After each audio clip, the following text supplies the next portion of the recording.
Welcome, wayward souls, to another fan Feardom episode, where I share the haunted happenings and occult occurrences from you, our listeners.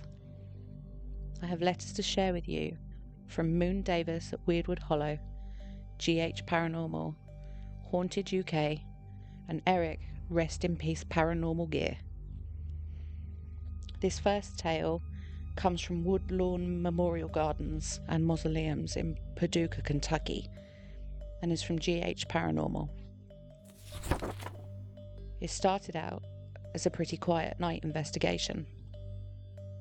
Me and my cousin had some decent spirit box communications coming through. As the night went on, something kept drawing me to a tree in front of an angel statue. The closer we'd get, the colder the area felt. According to the temperature gun, it slowly dropped from 72 degrees down to 66 degrees. The crazy thing was there was no EMF readings or anything happening, just a drop in temperature at that spot. We decided to take a break and walk back towards where his mother was buried. We'd get very small EMF spikes at the head of her casket, which threw me for a loop. I wasn't picking up anywhere else in that area. He decided to pull a Ouija board out after I'd told him not to bring it. He said I trust this more than a radio. As we started the session, nothing happened for a good 15 minutes. And I'm the type of person during communication sessions, I close my eyes so I can dial in my ears just that little bit sharper. As I shut my eyes waiting for an answer, for a name, the EMF reader just kept spiking red each side of the planchette. Z-O, Z-O. My cousin, though, wasn't done. After I said we should say goodbye, this isn't good. So he asked another question about its age. It spiked red again as the planchette moved to 0. We finally said goodbye because deep down I knew it wasn't good.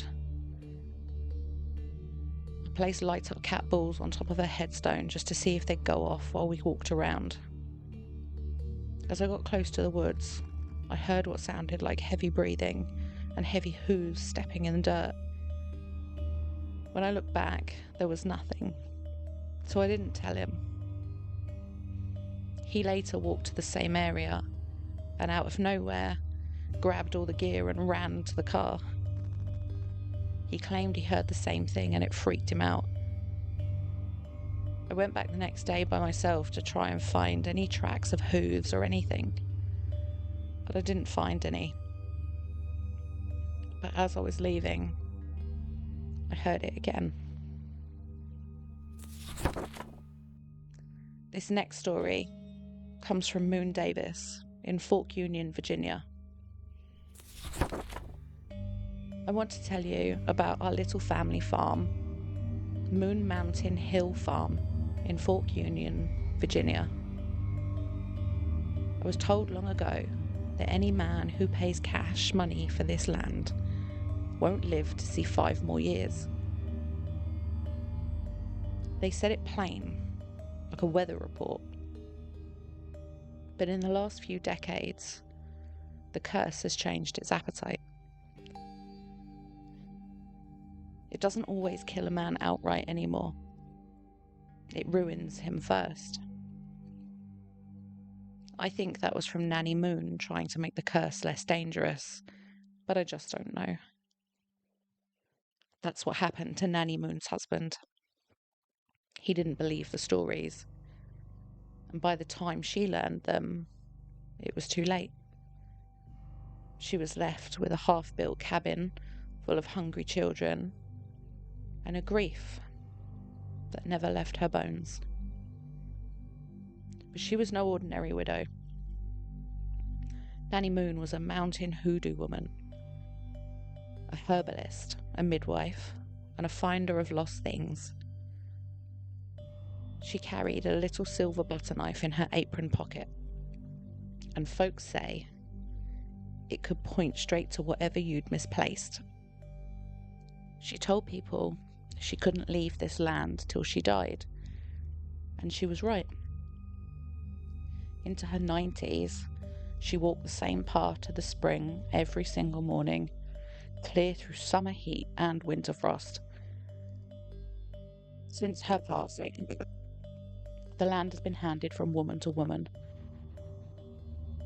A quiet matrilineal truce with whatever lives under the soil. My grandfather inherited it once, though even he said it never truly belonged to him. He let poor families plant rows of beans and corn, taking half the rent in vegetables and giving half of that back once he had canned it.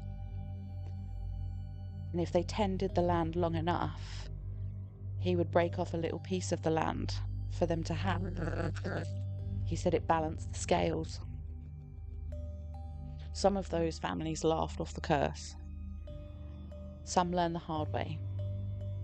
And a few made sure their daughters, not sons, held the deeds.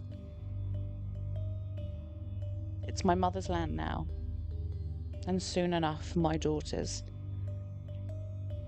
I built my little cabin under these same trees not far from the spring. At first the forest kept me out. Washed out bridges, sudden thickets, a fallen tree just where I was going to walk. I think it was testing me, making me prove I was blood of Nanny Moon and deserving. I don't know when the moment of acceptance came. Maybe the day I carried her silver knife down to the spring, or maybe the night the woods went quiet and then sighed like an old dog settling back to sleep. But the land started to open the paths again. The foxes came closer and the air changed. Now I see things the old stories spoke of. Woodbuggers in the tree line that will grant your wish or break your luck, depending on how you greet them. Green flames drifting over the creek, born of swamp gas or something older. Children's laughter at the old swimming hole where no children play anymore. And sunsets so magical, the clouds turn every colour you can think of. People who visit always find their way back. They talk about feeling seen or judged or even healed. Because the forest here gives back whatever you bring into it. That's the rule. Respect it, and it will feed you berries, nuts, herbs, and peace. Mock it, and it will turn on you before your first harvest. So I'm building again, a homestead, a few glamping spots, little shrines for wanderers, a wishing tree, a tree of lost objects, an old hoodoo-style witch's tent, and windows in the trees for the fairies who keep watch. I call it Weirwood Hollow now, but really it's still Nanny Moon's. It's still Moon Mountain Hill Farm.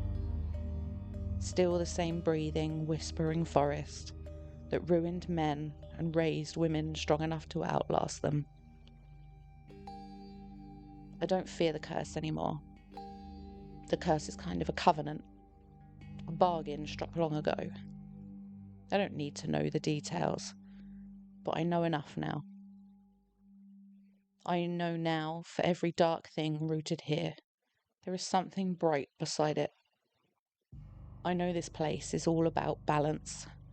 The land judges, yes, but it blesses too. So if you ever come down our red clay road and hear laughter where there shouldn't be any, don't run. It's only the hollow saying hello. Sincerely, the new keeper of the forest here, Moon Davis.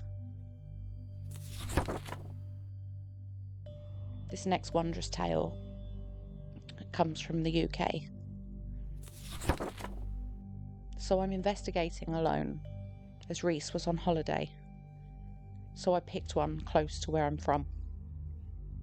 I enter the woods, middle of winter, frost on the ground, You could hear the crunch as I was walking. I get further down the trail when I got to a part where to my left was a wigwam made of sticks.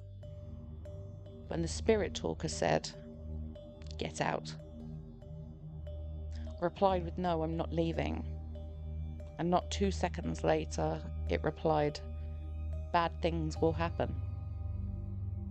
And I heard a loud thud from the woods. I go to explore, and I hadn't been walking long when I captured a set of eyes staring back at me. At first they were still, so I tried to scare it by clacking sticks against a tree, and it didn't flinch. All of a sudden it charged at me. I had no time to run or anything, and the next thing, all I remember is getting up off the floor and looking over to my left. My tripod was 20 feet away from me, and one of my wellies had come off. I'd been thrown for sure or something. I gathered my things together and swore I'd never go back. This last story comes from the depths of the USA. When I was 8 years old, visiting my grandmother and my mum were gone, and my dad was watching me. I was supposed to be taking a nap, and I couldn't sleep. I looked out in the hallway and saw my doppelganger. It didn't scare me at all, but it looked exactly like me. It didn't even look at me, it just ran through the kitchen.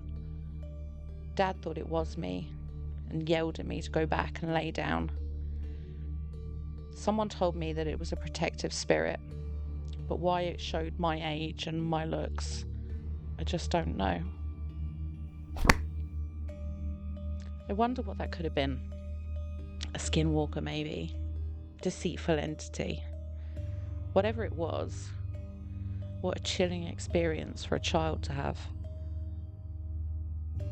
And how amazing Weirwood Hollow sounds, where nature is at its finest.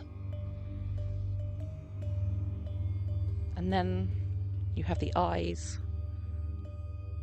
I'm not sure I could have stuck around either, but I wonder what it was that could have charged him. And thank that he is safe.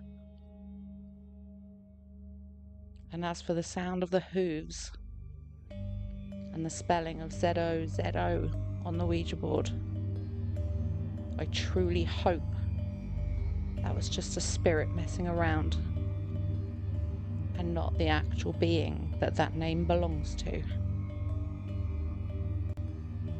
Thank you all so much for sharing these stories, for opening our minds to all things that go bump in the night. Wishing you love and light.